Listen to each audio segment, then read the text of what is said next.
ഇതുപോലത്തെ ഇതും പറഞ്ഞിട്ടായിരുന്നു M D arrest ആയിക്കോട്ടെ, അറസ്റ്റ് ആയി നമുക്കൊരു ടെൻഷനും ഇല്ല. ഞാൻ സത്യം പറയാം, എം ഡി അറസ്റ്റ് ആയിക്കോട്ടെ, നമുക്ക് എന്താ ടെൻഷൻ? എം ഡി അറസ്റ്റ് ആയി, ഇനി ശ്രീനാമയുടെ അറസ്റ്റ് ആയി, ആരും അറസ്റ്റ് ആയിക്കോട്ടെ, അതൊക്കെ കേസിന്റെ ഭാഗമായിട്ട് അതിന് ആ ഒരു രീതിക്ക് വേണ്ടിയിട്ട് അറസ്റ്റ് ചെയ്യുന്ന രീതിയിൽ വിശ്വസിക്കുന്നു ഞാനിപ്പോൾ. കാരണം നമ്മുടെ എം ഡി ഒരുപാട് ജനങ്ങൾക്ക് ഈ ഒരു പ്രസ്ഥാനം കൊണ്ട് ഒരുപാട് ജനങ്ങളെ ജീവിതം അത് മാറ്റി മറിച്ച ഒരു കമ്പനിയാണ് ഹൈറിച്ച്. അത് അനുഭവിച്ചറിഞ്ഞവർക്ക് പറയാനാവും. ആ ഒരു ചെറുവത്തൂർ എന്ന് പറഞ്ഞ ഈ ഒരു പഞ്ചായത്തിൽ രജിമ പടക്കേളപ്പ് ഹൈറിച്ച് നാഷണൽ പ്രൊമോട്ടർ എന്ന് അറിയപ്പെട്ടത് ഈ ഹൈറിച്ച് വന്നിപ്പിന്. ഇന്നും ഹൈറിച്ചിന്റെ ഇഷ്യൂ വന്ന സമയത്ത് ഏതൊരു അമ്പലത്തിൽ സ്പോൺസർ വേണമെന്ന് പറഞ്ഞു. ഞാൻ പറഞ്ഞു അരി സ്പോൺസർ വേണം, നമ്മൾ തരാന്ന് പറഞ്ഞു. കൊടുത്തു. എന്തൊന്ന് പേര് എഴുതേണ്ടി വെച്ചു. ഞാൻ രജിമ പടക്കേളപ്പ് ഹൈറിച്ച് നാഷണൽ പ്രൊമോട്ടർ. അപ്പൊ അവരെന്നോട് ചോദിക്കാന്ന് ഹൈറിച്ച് ഇല്ലല്ലോ. അപ്പൊ ഞാൻ പറഞ്ഞു, എന്റെ അച്ഛൻ മരിച്ചാലും അമ്മ മരിച്ചാലും നമ്മുടെ കുടുംബത്തിൽ ആര് മരിച്ചാലും അവരുണ്ടാവുമല്ലോ നമുക്ക്. അതേപോലെ തന്നെ എപ്പം ഞാൻ സ്പോൺസർ ചെയ്യുന്നുണ്ടെങ്കിൽ ഹൈറിച്ച് നാഷണൽ പ്രൊമോട്ടർ രജിമ. അത് ഉണ്ടോ ഇല്ലയോ നിങ്ങൾ ചിന്തിക്കണ്ട, നമുക്കുണ്ട്, നിങ്ങൾ അത് ചിന്തിക്കണം. ഞാൻ അങ്ങനെ തന്നെ ഇപ്പോൾ ഞാൻ സ്പോൺസർ ചെയ്യുന്നുണ്ടെങ്കിൽ ഹൈറിച്ച് നാഷണൽ പ്രൊമോട്ടർ രജിമ വടക്കേളപ്പ് അങ്ങനെ കൊടുക്കും. അതിന് എന്റെ മരണം ഞാൻ മരിച്ചാലും അറിയപ്പെടുന്നത് Highrich national promoter Rejima വടക്കേളപ്പ്. Company ഉണ്ടോയെന്നൊന്നും ആരും കാണും. നമ്മുടെ മനസ്സിൽ നമ്മുടെ കമ്പനി എപ്പോൾ ഉണ്ട്.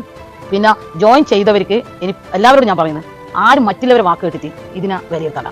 ഹൈറിച്ചിൽ കൂടി നമുക്കറിയാം ഹൈറിച്ചിന്റെ വില. ഹൈറിച്ച് ജോയിൻ ചെയ്ത് വരുമാനം മേടിച്ചാൽ നമുക്കറിയാം കമ്പനി എന്തെന്ന്, എം ഡി എന്തെന്ന്, മേഡം എന്തെന്ന്, അതിന്റെ കമ്പനി എങ്ങനെയാണെന്നുള്ളത് ഒക്കെ ഹൈറിച്ചിൽ ഇല്ലവർക്ക് അറിയാം. പിന്നെ എന്തിനാണ് നമ്മൾ വേറൊരാളെ വാക്ക് കേൾക്കാൻ പോകുന്നത്? ഞാൻ ഇങ്ങനെ ചിന്തിക്കുന്നു. പലരും പല ആളും പ്രശ്നമാക്കുന്നത്, നമ്മളെ വിളിക്കുന്നു.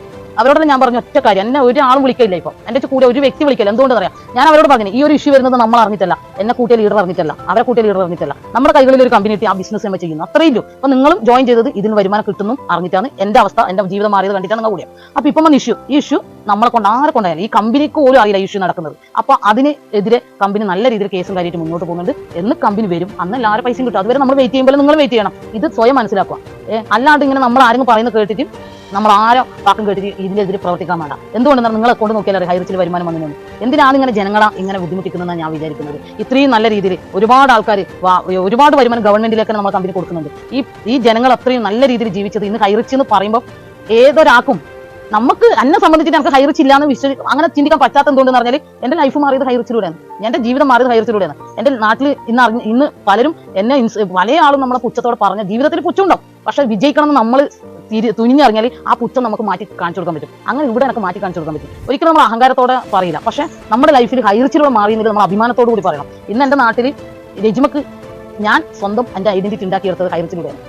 ഇന്ന് ഏതൊരാൾക്കും പൈസ എന്ന് പറഞ്ഞാൽ തന്നെ വില, പണം ഇല്ലെങ്കിൽ ഒന്നും ഇല്ലാന്ന് പറഞ്ഞില്ല, പണം തന്നെയാണ് വില എന്ന് പറയുമ്പോൾ പൈസ ഉണ്ടാകുമ്പോഴത്തേക്ക് നമ്മളെ മാറ്റങ്ങൾ വന്നു, ജനങ്ങളുടെ ഇടയിലേക്ക് നമുക്ക് മാറ്റം വന്നു.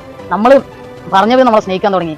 അന്നേരം ഞാൻ ചിന്തിക്കുന്നത്, ദൈവമേ, പണത്തിന് ഇത്രയും ഒരു മനുഷ്യന്മാരുടെ ഇടയിൽ ഒരു സ്നേഹം വരെ വരണമെങ്കിൽ പണം ഒരു വലിയ സംഭവം തന്നെയെന്ന് ഞാൻ മനസ്സിലാക്കിയത് ഹൈറിച്ചിലൂടെ വന്നത്.